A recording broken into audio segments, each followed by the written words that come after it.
best is yet to come.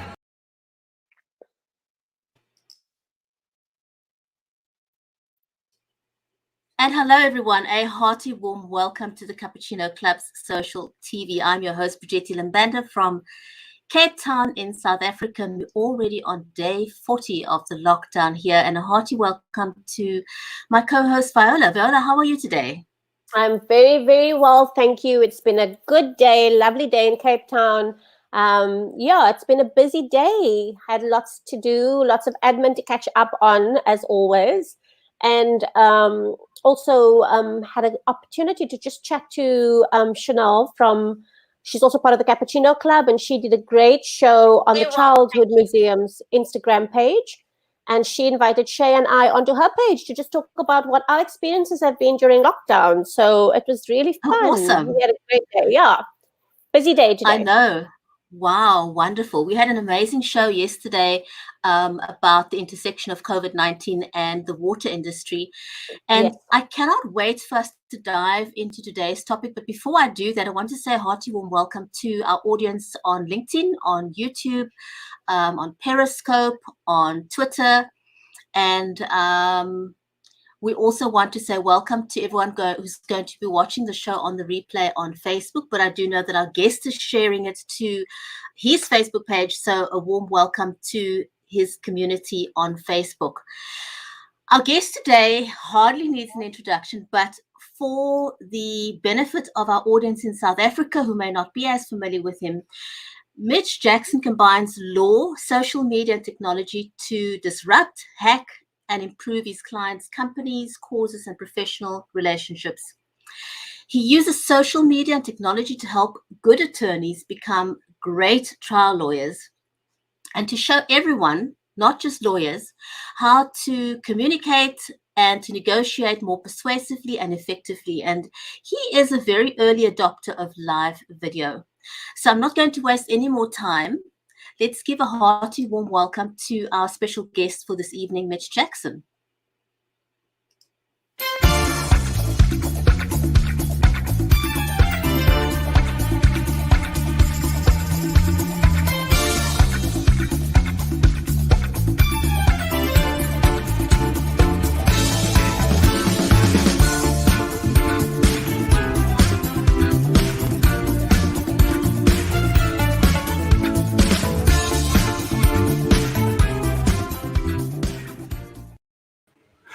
That was awesome. Thank you for making me feel so special. Bridgetti and Viola, it's great to see you guys. It's good to be on the show. That's the best introduction I've ever had.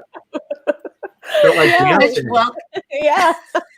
You don't see lawyers dancing that much, right? You feel like you've just walked the red carpet, like virtually walked the red carpet, don't you? Absolutely. It's good to be here. Thank you Mitch, so much. Great to have you on the show. You know, with COVID-19 in South Africa anyway, and from what I've seen on the news, a lot of businesses are dying to get back to opening up their businesses and opening up their doors to re-enter the economy. But we do want them to do so safely. We do. What are the steps that businesses can take to do so in a manner that doesn't harm them? And I think there's four things that we'd like to cover. It's business liability insurance, compliance, signage, and then liability waivers and hold harmless agreements. Where do we start? Because I know everyone wants to rush to open their doors. What is the first thing that a business needs to do before they rush into that?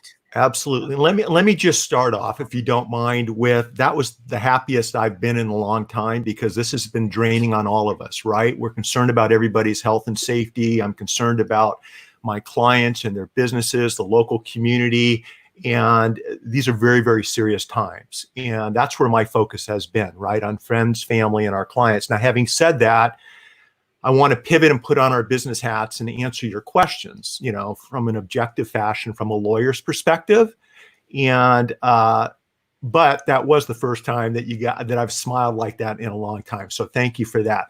So to answer your question, I want you to put yourself in the shoes of a local coffee shop, where you serve your community each and every morning, and you have for years. And the COVID-19 virus has just hit, right? So you shut down 2 months ago. And you've decided that because you want to feed your family, you've decided that because of where you live, whether it's in the United States, South Africa, wherever it might be around the world, businesses are starting to open up. And you've decided, I'm going to open up my coffee shop and start taking care of my community. I need to feed my family. I need to pay my employees. I want to make sure that, that life goes on. I get that, and that's the challenge my clients have. And so when you're in your coffee shop and when you're serving customers that are walking in the door, you want to make sure that you're offering them a safe environment, right? You want to make sure that when you hand them their cup of coffee and their bagel in the morning, that it's a safe transaction. Everybody's benefiting. Everybody's enjoying the experience. And at the end of the day, you're providing a much needed service to your community. The last thing you want to have happen is to go through this for the next 2 months and do your best to keep your business open and hiring your employees and keeping your customers happy.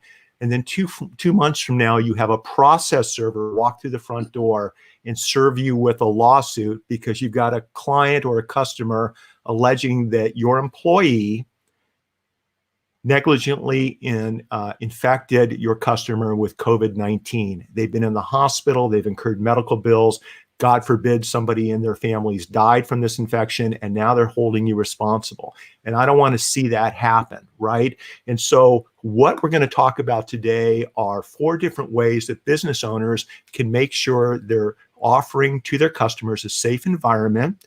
We're going to add a business and legal twist to everything I talk about, because although I am a lawyer here in Southern California, I'm not your lawyer. I'm not offering legal advice. I am sharing some thoughts that your viewers may want to take into consideration when reopening the doors to their business, understanding the story I just shared.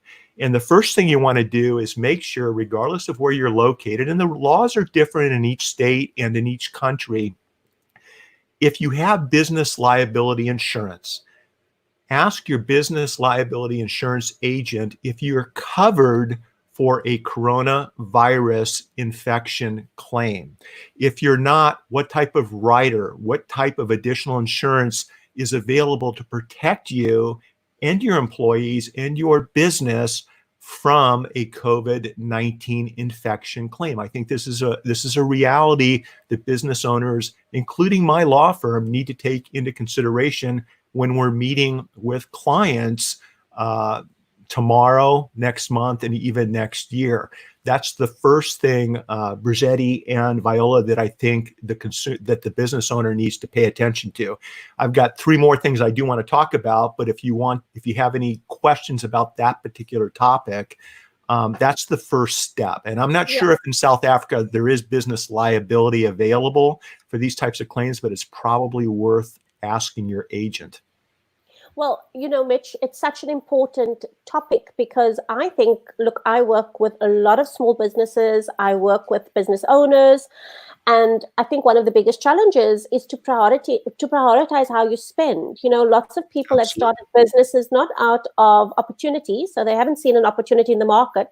They've literally started their businesses because they've really seen, there's a need in their family. It's just, I've started my business. I'm selling, bagels and coffee. In our instance, it would be something fantastic called Casistas and coffee, and so you're selling all your stuff.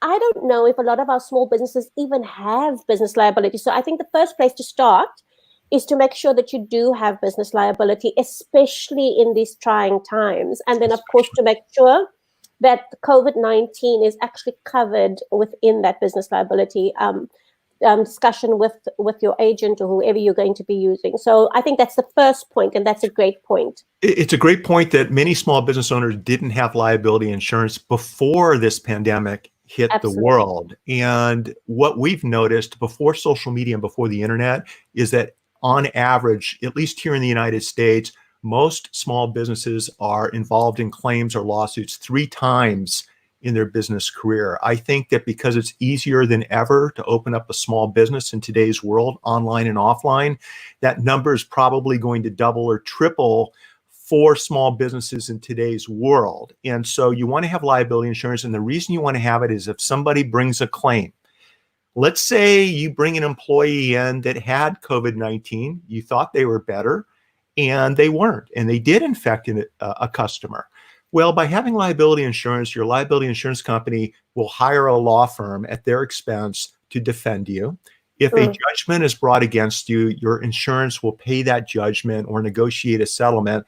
So it helps you run your business and be able to focus time on your business, put your head down on the pillow at night and get a good night's sleep, and you let your insurance company take care of all the legal stuff. I think that's one of the biggest upsides to having liability insurance.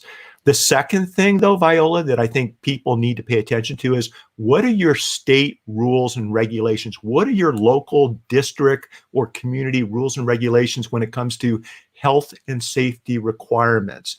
Are you following those rules and regulations? Here in California, we have rules and regulations where small businesses, if you're an exempted company like a law firm or businesses opening up this week with or without the permission of the state, the 6 to 10 foot rule, the washing your hands rule, the wearing a mask rule, social distancing and spacing. Are you following those rules and regulations that your community has laid out? And if you are not, then you're opening yourself up for additional liability exposure because you're breaking the rules of safety, and that can be used against you in a court of law during a legitimate good faith claim. So the second thing I like to do is make sure as a small business owner that you're up to speed on what the local requirements are, regardless of where you're located in the world, so that you can help protect yourself, your employees, and frankly, your customers too. Yeah. I think, you know what happens with small business, Mitch? The reality of running a small business is that lots of small business owners just sort of cut corners, mainly because of they don't have the resources that's required. They don't have the sort of cash flow that's required. And that's one of the things we were talking about on the show, is the fact that in order to open your doors, you actually will have to invest. You'll have to actually have a financial outlay in terms of sanitizers and additional seating, etc., depending on the context of your own business. But I think it is so important that you abide by the state's, by our government's rules and regulations. Now, I know both local municipalities as well as provincial, all three spheres of government in South Africa have been very generous in terms of communicating, in my opinion, quite clearly what those rules and regulations are. I also think it's important for us to understand that in the South African context, people are so, and maybe it's a global context, people are so desperate for their jobs that you're going to find a lot of people coming back to work, even though they haven't been cleared and their tests haven't come back. They're going to say to you, I'm good to go, and your risk just completely increases. So thanks for those two. So that's, just having the liability, and then, liability insurance, and then, of course, covering, just make sure you understand what is required in terms of health and safety, as well as the new COVID-19 rules for level 4. In Texas today, I read, and I think this happened yesterday, a restaurant in Texas opened up yesterday, and the owner of the restaurant told his or her employees not to wear masks. It didn't fit in with the theme of the restaurant. And so now you've got, in my opinion, an owner of a small business placing the health and safety of the customers and employees at risk, which naturally would open you up to a liability claim. So I think the safety of everybody involved in the transaction should be top priority. And these are interesting times. In addition to, by the way, if you have a beauty salon or a donut shop or a sandwich shop, or you're serving coffee, regardless of where you live in the world, you can go to Google and you can type in COVID-19 safety suggestions for a small coffee shop or sandwich shop, and you'll get a list of safety precautions for your state. The information's out there. And I think it's really smart that people implement those precautions in their small business, maybe even use tape or paint on the floor to help delineate boundaries, the 6 to 10 foot rule, so that when someone's in a chair getting their hair cut and they get up to walk over to use the bathroom, they're not walking across, not thinking someone else's safe space. So there are all types of ways as a small business owner to set parameters within your business to protect everybody involved. Absolutely. Absolutely. So, Mitch, what are the signage suggestions that you can offer to small businesses, well, small and large businesses, to protect themselves from liability? I think what's important is, and a good protocol, and what we're suggesting to our clients here in California is to go ahead and put a sign up on the door with respect to how dangerous COVID-19 is, generally speaking.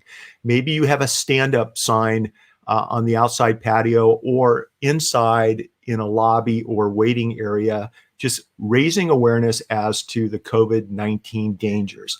If your company is taking specific precautions, you might want to include what precautions you're taking. Because of COVID-19, we are not booking every single haircut chair in our salon. We're booking every third chair. We apologize for the delay, for the wait, for not being able to get you in on time, for the longer sandwich lines or coffee lines, whatever it might be. I think signage is always a good idea. I think local patrons of a business, I'm going to walk into my local donut shop or coffee shop, regardless of whether or not they have a sign, once I feel it's safe to do so.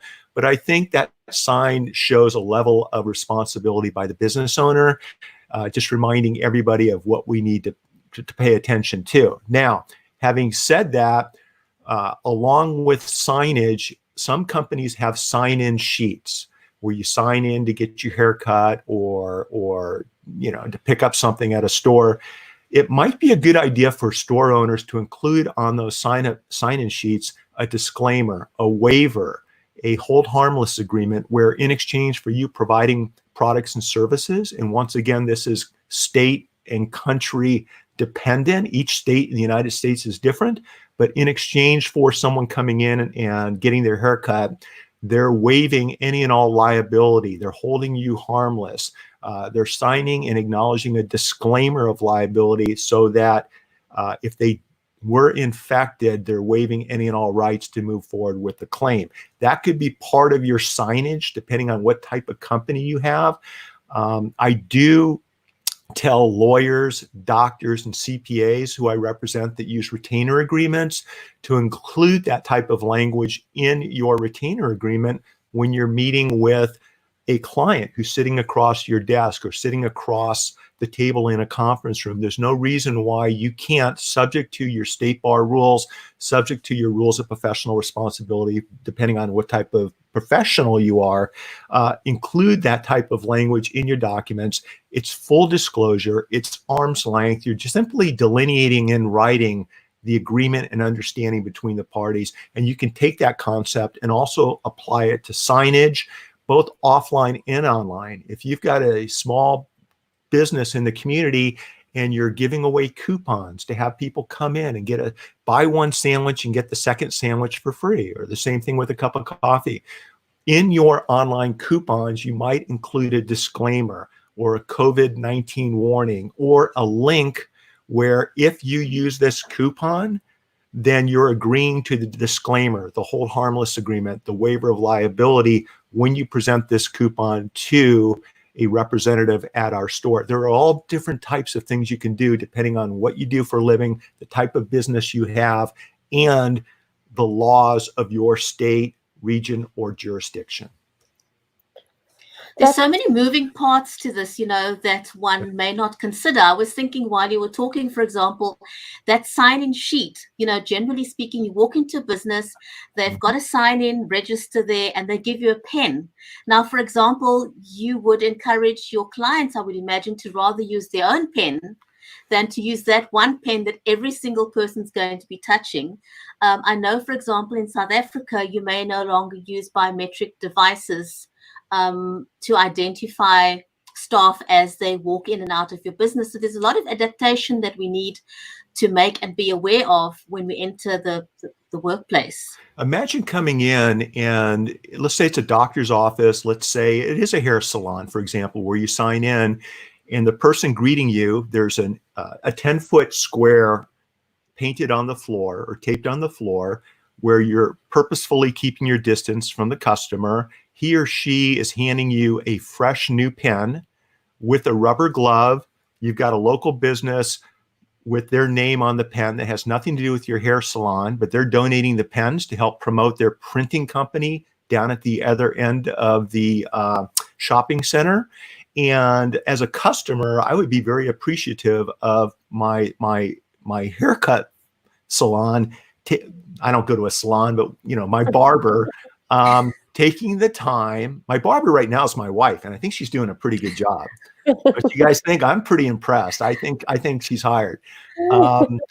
But I would be impressed with somebody taking the time to hand me a new pen out of a sanitized bag using a blue surgical glove each and every time. I'm going to tell my neighbors and my friends about that. And it also helps protect everybody's safety. So yes, there are many different things that we can do at the internal level of the store to not only protect our patients, our clients, and our customers, but also ourselves and our employees, and to minimize any exposure to liability infection claims. That's a great marketing pivot move, Mitch. Yeah, I was that's actually going to comment on that as well. We've been talking about marketing and getting businesses to pivot. That was such a great idea. I also just listening to the idea of the signage, it just shows your clients so much respect. It shows the person Absolutely. walking into your doors, I respect you, I respect your health, I respect the fact that you've taken the time to come and visit me. Let me tell you what it is I'm doing to protect that respect and trust that we have. So it is such an important step. People, there's no way they can misinterpret it or interpret it any other way than. But it's a two-edged sword. It's a two-edged sword, Viola. So let me just share devil's advocate here. Let's say on your outdoor signage, you say, listen, we're so concerned with your safety that we have a 10-foot rule here in our hair salon. Our stylists are protected, and obviously they need to cut your hair, but everyone else is going to stay 10 feet away from you. We'll make that promise to you. If you don't do that, if you have stylists that are coming over and hugging customers, sitting on their laps, joking around, high-fiving them as they walk by, walking through their space, if somebody gets sick, you could argue that the hair salon had knowledge of the 10-foot rule. In fact, they promoted it, yet they violated their own rule. And because of that, a customer became infected. And so they should be held liable. So when you do use this signage, make sure you follow the details that you set forth in your signage, in your coupons, in your what you have next to your sign-in sheet.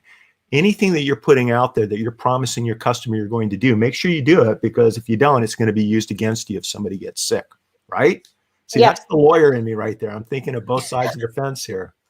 But absolutely, it's what we were saying. We were saying to all the businesses that were opening their doors, in our case on the 4th of May, please be very careful and comply, because if you don't comply, you're actually making it difficult for your whole industry. Because if you don't, some of our supermarkets have just closed down. I mean, the government have just shut them down because they have found out that people are being infected. They're not applying, and you can't afford that in the current economic climate. You cannot afford for your business to be closed for a single day. So if there are rules, abide by the rules. We've just we've had a fantastic period of lockdown. I mean, it was extended period of lockdown. Everybody was very keen. We sort of obeyed the rules. We complied. As business owners, we need to play our part as well.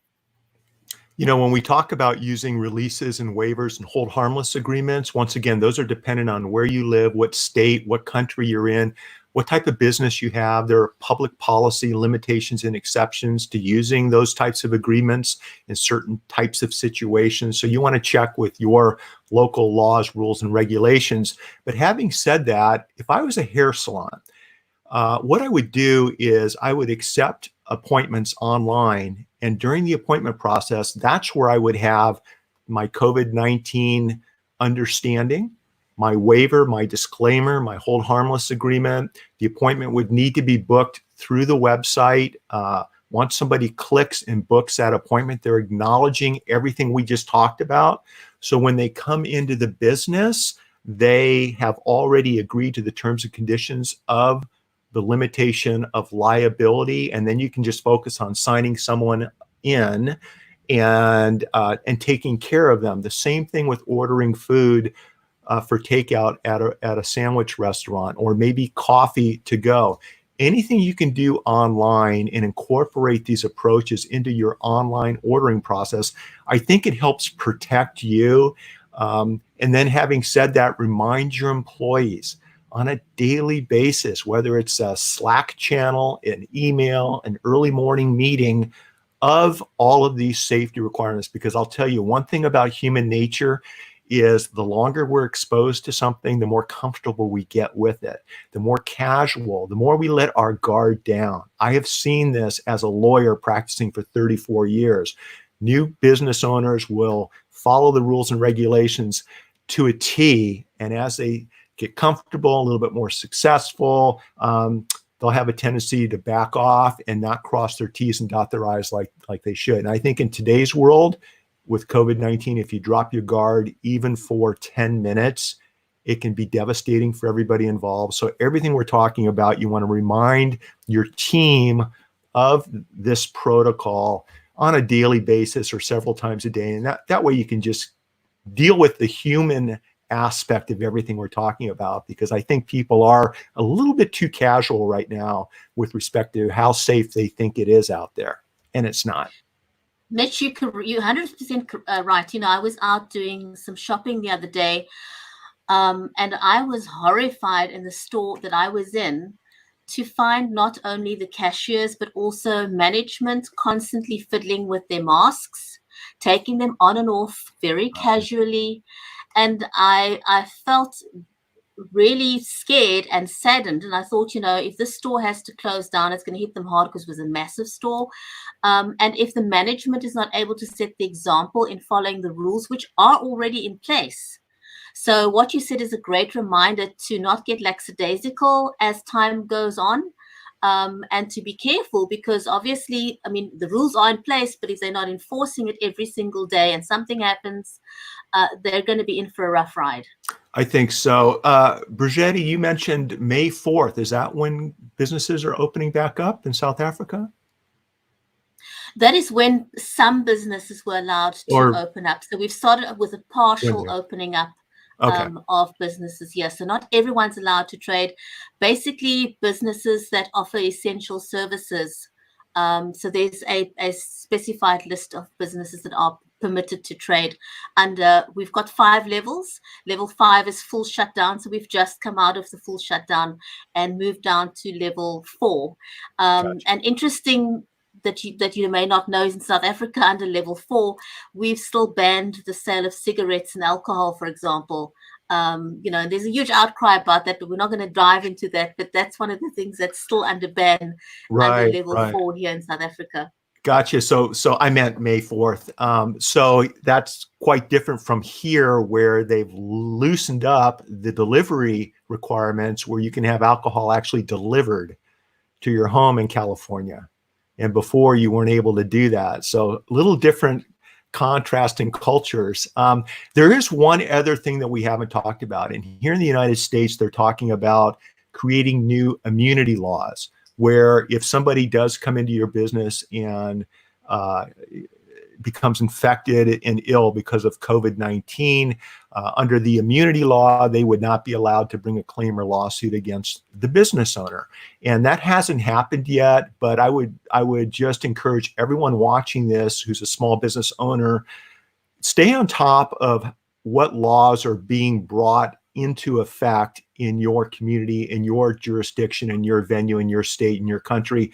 Because frankly, if an immunity law does come down like that, then it does lessen your obligations from a legal standpoint on some of the things we talked about with business coverage on COVID-19 claims, with spending money on signage. I still think all of that's a really good idea, but everything we talked about, it could be tweaked quite a bit if the immunity laws come down like some politicians are talking about. I'm not a big fan of that. I think every business owner, regardless of who you are, what you do, what type of product or service you sell, there should be a standard of due care. I think it's your responsibility to make sure you're offering a safe environment. But having said that, that is another issue that I would love to have small business owners pay attention to. No, Mitch, thanks so much. There's just like, you have shared so much information, and I think it's just really been insightful. There's a lot for small business owners watching the show to chew on and to, just consider and think about. I know that it is incredibly challenging for small business owners at the moment, and everybody's just trying to open their doors. But I really think that for all of our viewers watching the show, we really need to give it due consideration. Rather take a day or two, step back, make sure that when you do open, you're ready to open. You've put all these things in place. There is so much, and a lot of the stuff that you're talking about can actually be done from home. So, Absolutely. writing up your disclaimers, writing up your waivers, setting up your website so that it can actually take appointments, orders online, etc. All of those good things can be done from home. And I really do think our business owners should just take the time, take a breath, take 2 steps back, because the unintended consequences of just, opening up are not you really do need to sit down and think about all those good things. So thanks so much for sharing your time with us. And we wish you everything all the best with your own business, and asking you just please stay healthy, stay safe. Thank you, friends and family, for allowing you to be with us for these few minutes. And we really, really enjoyed the discussion. Thank you so much. Thank you, Viola. I appreciate it. Thank you, Brigetti. I really appreciate it. It's been my pleasure. Thank you. Thank you, Mitch. And thanks, everyone, for joining us. We'll see you again back tomorrow, same time, same place. Stay safe, everyone. Bye-bye. Bye-bye.